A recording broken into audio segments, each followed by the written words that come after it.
بسم الله الرحمن الرحيم.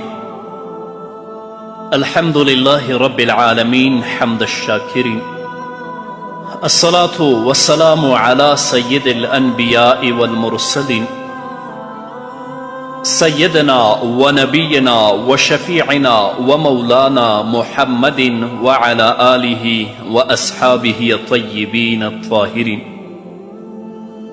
قدرمنو اوریدونکو د ژوند د لارې د خپرونې مینوالو، السلام علیکم ورحمت الله وبرکاتو.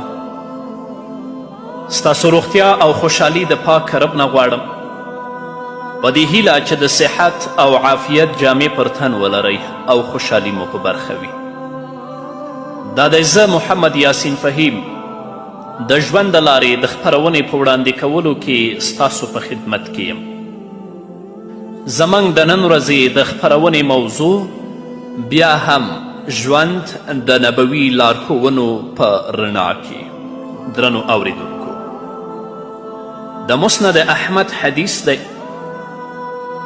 راوی د حدیث حضرت ابی موسی اشعری رضی الله تعالی عنه دی. هغه فرمای ان رسول الله صلی الله علیه وسلم قال من احب دنیاه اضر بآخرته ومن احب آخرته اضر بدنیاه فأتروا ما يبقى على ما يفنى.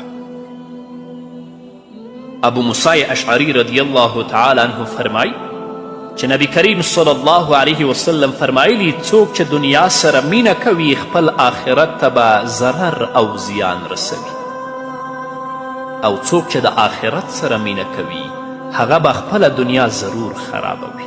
نو ای خلکو، تلپاتې او دایمي ته په فنا کیدونکي او عارضي ترجیح ورکړئ. آخرت چې دی، د آخرت ژوند چې دی تلپاتې او دایمي دی، اما د دنیا ژوند او خپله دنیا دا عارضي ژوند دی، دا فنا کیدونکی. نو تلپاتې او دایمي ته په فنا کیدونکي او عارضي ژوند باندې ترجیح ورکړي. دنیا فنا او ختمیدونکي ده، نو په دې ظاهري ښکلا او خوشحالي کې پیدا شوی انسان به آخر څومره ژوندی پاتې کیږي. د دې په مقابل کې د آخرت نعمتونه او خوشحالۍ نه ختمیدونکي، تلپاتې او ابدي دي، او هلته په هیچ چا مرګ نه راځي. کم خلک چې د دنیا د څو ورځو ژوند د هوسا تیرولو لپاره د تعیش، آرام او هوساینې ټول مادي اسباب برابروي، هغوی په آخرت کې نشي کامیابیدی. او د چا چې د ټولو هڅو او کوششونو هدف د الله د رضا حاصلول او په آخرت کې کامیابی ترلاسه کول وي، هغوی د دنیا پرستانو په څیر خوشحاله ژوند نشي تیرولی.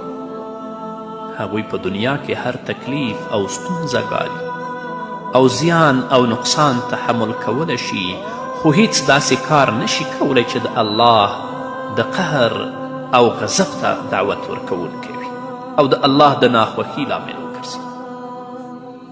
عموما د انسانانو ترمنځ د دنیا او آخرت په اړه دوه تصورات موجود دي. یو دا چې د الله تعالی د هدایت او رهنمایي څخه بې پروایي او صرف د دنیا د لذتونو او خوشحالۍ د لاسته راوړلو لپاره هڅه او کوشش وشي، او د الله تعالی د احکامو او حلال او حرامو هیڅ لحاظ ونه ساتل شي. دویم دا چې د آخرت د کامیابی او خوشحالي په خاطر په دنیا کې د الله تعالی بندگی او اطاعت وشي. څوک چې د لومړي تصور او نقشې مطابق ژوند تیر کړي، آخرت به تباه او برباد او له مرګ وروسته به خوار، ذلیل او رسوا وي. او چا چې دویمه رویه خپله کړه، په آخرت کې به خوشحاله او کامیاب وي او په جنت کې به ځای ورکول کیږي، اگر چې د دنیا ژوند به یې د ستونزو او کړاوونو څخه ډک تیر کړی وي. او تلپاتې ژوند ته په فنا کیدونکي ژوند ترجیح ورکړي. معنا دا ده چې د دنیا او آخرت په اړه دویم تصور او رویه خپله کړي. همدارنګه د ترمذي او د مسند احمد حدیث دی. راوی د حدیث ابن عمر رضی الله تعالی عنهما دی. هغه فرمایي اخذ رسول الله صلى الله عليه وسلم بمنكبي فقال كن في الدنيا كأنك غريب أو عابر السبيل. وكان ابن عمر يقول إذا أمسيت فلا تنتظر الصباح وإذا أصبحت فلا تنتظر المساء وخذ من صحتك لمرضك ومن حياتك لموتك. ابن عمر وایي چې نبی کریم صلی الله علیه وسلم زما په اوږه لاس کیښود او وی فرمایل په دنیا کې د یو نابلد او مسافر په څیر ژوند وکړه. کن فی الدنیا کأنک غریب او عابر السبیل. او عبدالله ابن عمر به ویل چې ماښام شي د سهار انتظار مه کوه او چې سهار شي د ماښام انتظار مه کوه. د صحتمندي او تندرستی په حالت کې د الله اطاعت او نیکیو دومره مقدار جمع کړه چې د مرض او ناروغتیا د وخت د کوتاهیو تلافي پرې وشي. وخذ من صحتک لمرضک. او په ژوند کې د نیکیو دومره سرمایه راټوله کړه چې د مرګ وروسته دې په کار راشي. ومن حیاتک لموتک. په عربي ژبه کې غریب مفلس او نادار ته نه ویل کیږي. غریب هغه چا ته ویل کیږي چې د خپل هیواد او ټاټوبي څخه لرې په یو نااشنا او پردۍ سیمه کې میشت شي او په دې نوې ټولنه کې د ژبې ټولنیزو آدابو او اړیکو په لحاظ جذب شوی نه وي. مطلب دا چې ته په دې دنیا کې بالکل د یو اجنبي پردي نااشنا او نابلد په څیر ژوند وکړه. د دنیا د لذتونو او تعایش څخه بالکل نااشنا او د دې مسحور کوونکې ښکلا څخه بالکل بې پروا یو څو ورځې تیرې کړه او ترې ولاړ شه. د دنیا زړه راښکونکو مناظرو او غولونکو ښکلاو کې ځان ورک نه کړي. د دنیا په بازارونو کې مه تم کیږه بلکې داسې ترې ولاړ شه لکه چې له کوم نهر او سیند څخه پورې وځې او یا د کوم عمومي سرک له یوې خوا څخه بل خوا ته اوړي. مؤمن همداسې په هوښیاري او احتیاط د امتحان په دې صحنه کې څو ورځې ژوند تیروي. او د ترمذي او مسند احمد په روایت کې دا هم اضافه شوي چې ځان په مړو کې وشمیره ځکه چې مرګ لرې نه دی او د ژوند واګې هم ستا په لاس کې نه دي او هر ساه لرونکی مخ په وړاندې د مرګ په لور روان دی. حضرت عبدالله ابن عمر رضی الله تعالی عنهما د وینا مطلب دا دی چې د آخرت د کامیابی په خاطر خپل ټول ژوند د الله او د رسول صلی الله علیه وسلم په اطاعت او فرمانبرداري کې تیر کړه او د هغوی د نافرمانی څخه ډډه وکړه. د دنیا ټول ژوند امتحان او آزمایش دی او د مرګ نیټه هم پټه ده. له دې وجې د نیکي په کولو او د بدي په ختمولو کې له تلوار او بیړې څخه کار واخله. دا د خیر کار بل وخت ته مه پرېږده. کیدای شي د هغه وخت د رارسېدو څخه دمخه ته له دې فاني دنیا څخه سترګې پټې کړي. انسان د دې لپاره پیدا کړی شوی چې په شعوري او ارادي ډول د الله رب العزت بندگی او اطاعت وکړي او هر هغه فکر او نظام رد کړي چې د یو الله د بندگی سره متصادم او په ټکر کې وي. په دې کې هیڅ قسم تاخیر، التوا او انتظار نه دی پکار. د وخت هره لحظه قیمتي ده. ځکه خو محمد رسول الله صلی الله علیه وسلم ویلی دي چې هر لمونځ د خپل ژوند د آخري لمونځ په تصور ادا کړه. ځکه د مرګ معلومات نه کیږي. د مریضي په حال کې انسان خپل انفرادي او اجتماعي مسئولیت په سمه توګه نشي ترسره کولی او اکثره بل وخت ته پاتې کیږي. ځکه عبدالله ابن عمر وایي چې د صحت او روغتیا په وخت کې د ډیرو نیکیو د کولو کوشش کوه چې د ناروغتیا د وخت د کوتاهیو او کمعقلي تلافي او جبران پرې وشي. د مرګ څخه وروسته د عمل او نیکي کولو فرصت او موقع له لاسه ووځي. ځکه یې وویل د مرګ نه مخکې ژوند غنیمت وګڼه. هغه په بیهوده لهو لعب او بېګټې کارونو کې مه ضایع کوه. د نیکي کولو او خپرولو او بدی منع کولو او له منځه وړلو کوم کار چې تا ته سپارل شوی په هغه کې سستي او تنبلي مه کوه، بلکه په ډیر احتیاط سره د دې ژوند څخه فایده واخله او د نیکیو داسې ذخیره د ځان لپاره تیاره کړه چې د مرګ نه وروسته دې په کار راشي او هلته بیا د پښیمانتیا او شرم سره مخامخ نشي. دا یو عام قانون دی چې هر سالرونکی به د مرګ مزه څکي. د ژوند اورګاډی د برق په څیر په تیزي سره پر مخ روان دی. د انساني نسل په میلیونونو انسانان په دې اورګاډي کې سپاره د خپل منزل په طرف روان دي او هر څوک به په خپل خپل تمځای باندې کوزیږي. خو د ژوند د دې تمځایونو علم د علیم او خبیر خدای پرته بل هیچا سره نشته. که څوک غواړي او که نه غواړي په خپل تمځای به له موټر څخه کوزیږي، خو د ژوند د دې تمځایونو علم د علیم او خبیر خدای پرته بل چا سره نشته. که څوک غواړي او که نه غواړي په خپل تمځای به له ګاډي څخه کوزیږي. هغه تمځای چیرته دی او په کومه ورځ او تاریخ به د ژوند کاروان هغه ته رسیږي؟ د دې جواب د غیب د پردې تر شا دی. هلته چې د هیچ چا رسیدل ورته ممکن نه دي، د دې لپاره باید د انساني قافلې هر مسافر د کوزیدو لپاره تل چمتو او تیار وي. همدارنګه د بخاري حدیث دی. حضرت علی ابن ابی طالب رضی الله تعالی عنه فرمای: ارتحلت الدنیا مدبرة وارتحلت الآخرة مقبلة ولكل واحدة منهما بنون فكونوا من أبناء الآخرة ولا تكونوا من أبناء الدنيا فإن اليوم عمل ولا حساب وغدا حساب ولا عمل. حضرت علی کرم الله وجهه فرمای: دنیا شا اړولې او روانه ده او آخرت پر مخه را روان ده.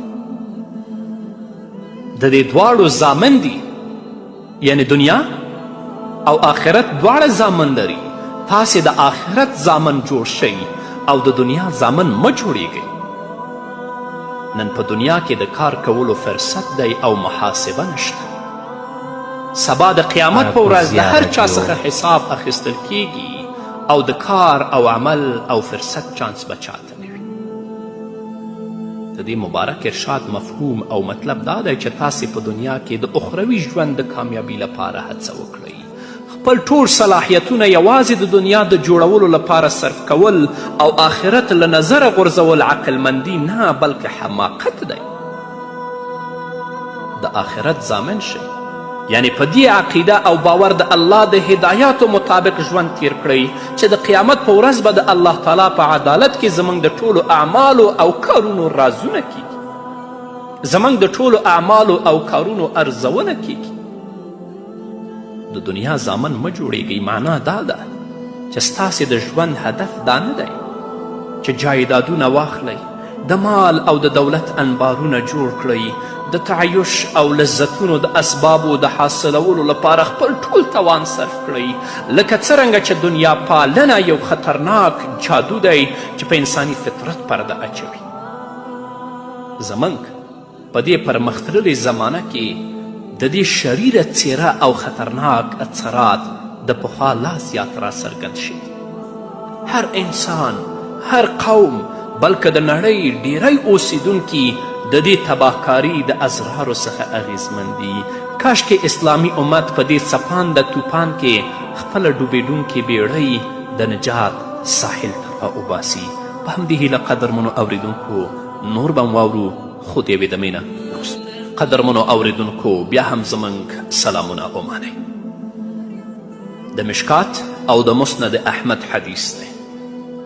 راوی د حدیث حضرت عقبه ابن عامر رضی الله تعالی عنه دی. هغه فرمای: عن النبي صلى الله عليه وسلم قال: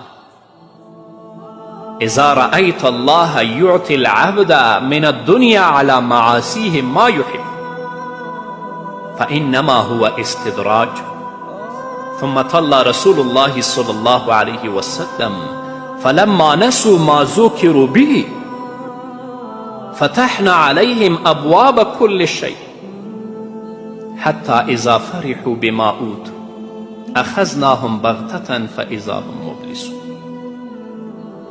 عقبه ابن عامر فرمای چې نبی کریم صلی الله علیه وسلم وفرمایل چې الله تعالی کله یو بنده ته د معصیت او بغاوت سره سره د هغه د غوښتنې او خواهش مطابق د دنیا اسباب او وسایل ورکوي نو یقین وکړئ چې دا استدراج دی.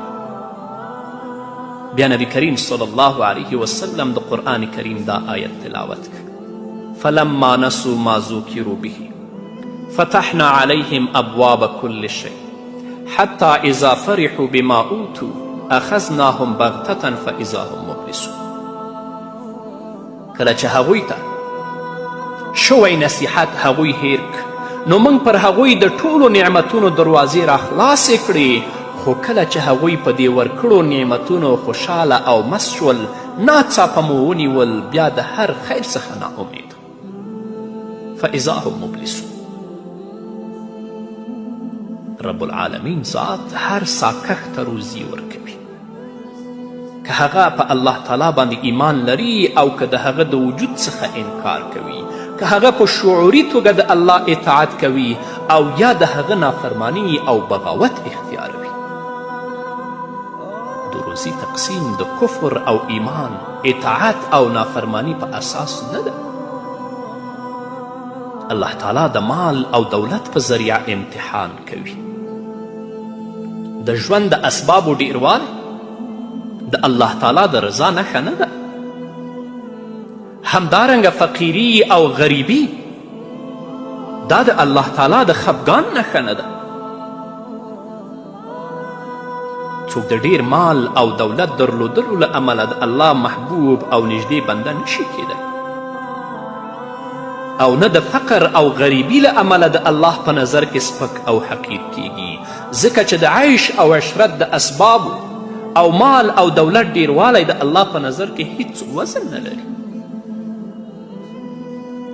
کله کله الله تعالی یو نافرمانه بنده د دې لپاره په مصیبت، فقر او تنگدستي کې مبتلا کوي چې د نافرمانی او بغاوت رویه پرېږدي او د خپل رب وفادار بنده جوړ شي. سلیم الطبع انسان چې کله دا حالت وویني متوجه شي او خپل ځان او حالت اصلاح کړي. خو سختزړی انسان یوازې د مادي د نقطې د نظره د خپل خراب حالت اسباب لټوي، نه د خپل د عمل اصلاح کوي او نه د خپلو غلطیو څخه لاس په سر کیږي، بلکې په خپلو غلطیو په مسلسله توګه اصرار کوي. دغسې سختزړی او کوږذهنه انسان ته الله تعالی د دنیا ډیر نعمتونه او خوشحالی ور په برخه کوي، خو دې باغي او نافرمان انسان ته دا ورکړه په دې اساس نه وي چې الله ورڅخه راضي او خوشحاله دی او د هغه سره محبت لري، بلکې دا بدبخته د الله تعالی د استدراج د قانون لاندې دی. په ښکاره خو د دنیا مال او دولت ورکول کیږي، د عیش او عشرت اسباب ورته مهیا کیږي، خو په غیر محسوس توګه ورو ورو د تباهی او بربادی په لور ټیله کیږي او بالاخره هغه مرحله را رسیږي چې د قهار خدای نه لیدونکی لاس به د دغه نافرمان دا شخ ورمیږ ورمات کړي. الله تعالی په صورت اعراف کې 182 او 183 آیتونو کې فرمایي والذین کذبوا بآیاتنا سنستدرجهم من حیث لا یعلمون واملی لهم ان کیدی متین. او هغه خلک چې زموږ آیتونه دروغ ګڼي موږ به په تدریجي توګه په داسې طریقه هغوی د تباهی په لور یوسو چې خبر به هم نشي. زه هغوی ته مهلت ورکوم، زما تدبیر ډیر محکم او مضبوط دی. ان کیدی متین. د آیت او د حدیث په رڼا کې د الله د استدراج د قانون حقیقت او مفهوم واضح کیږي. لکه څنګه چې افراد په انفرادي ډول د استدراج د قانون د څپېړې لاندې راځي، په همدې توګه قومونه او ولسونه په اجتماعي او ټولنیزه توګه هم د دې قانون د منګلو څخه آزاد نه دي. الله تعالی که چاته د نافرمانی او بغاوت سره سره ډیر مال او دولت ورکوي، د هغه وجه دا نه وي چې الله تعالی د هغه سره محبت لري، بلکې د هغه په خلاف د جرم او فیصلې صادرولو په خاطر مهلت ورکوي تر څو هغه د خپلو ګناهونو نصاب پوره کړي او د الله تعالی د شدید گرفت مستحق شي. همداراز چې کوم قوم د الله څخه د مسلسل بغاوت او نافرمانی سره سره مخ په وړاندې ترقي کوي او د خوشحالي ټولې دروازې ورته خلاصیږي او الله تعالی یې په هر ډول نعمتونو نازوي، باید په دې غلط فهمي کې ونه ولیږي چې ګویا دا د الله ډیر محبوب او مقرب قوم دی او الله تعالی د هغوی څخه راضي او خوشحاله دی، بلکې د کائناتو د مالک له لورې هغوی ته دا مهلت د دې لپاره ورکول کیږي چې هغوی د عذاب مستحق شي، چې کله د هغوی د بغاوت، بدکاریو او گناهونو پیمانه تر څنډو ډکه شي، د الله عذاب پرې راشي او هلاک او برباد یې کړي. نو دنیا الله څخه کم ارزښت نه لري. د مسند احمد حدیث دی، راوی د حدیث ابن عباس رضی الله تعالی عنهما دی فرمای مر رسول الله صلی الله علیه وسلم بشاة میتة قد القاها اهلها فقال والذي نفسي بيده لدنيا اهون على الله من هذه على اهلها. نبی کریم صلی الله علیه وسلم د یو مردار په ستر څنګ چې مالک یې غورځولی وتیرید، خپلو ملګرو ته یې په هغه ذات دې زما قسم وي چې زما روح د هغه په قبضه کې دی چې څومره دا مرداره وزه یا لا مردار پسه د هغه د مالک په نظر کې سپک او بې قیمت دی، دنیا د الله په نظر کې له دې څخه زیاته سپکه او بې قیمته ده. دا خبره له هیچا څخه پټه نه ده چې یو مردار پسه یا یو مرداره وزه د مالک په نظر کې څه مقام او قیمت لري. د دې مطلب دا دی چې د دنیا مال او دولت، نعمتونه او خوشحالۍ د الله په نزد د مردار پسه او د مړې وزې څخه هم سپک او حقیر دي. نو الله دې موږ د دنیا زامن نه جوړوي، الله دې موږ ته وس راکړي چې د دنیا محدود ژوند نه په ګټې اخیستنې سره خپل ابدي ژوند روښانه او ښایسته کړو.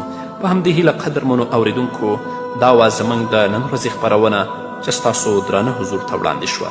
تر بلې خپرونې پورې چې زه بیا هم ستاسو درانه حضور ته راځم، تاسو ټول په لوی او بخښونکي الله سپارم. پاتې ژوند مو نیکمرغه، ښاد، بریالي او کامیاب اوسئ.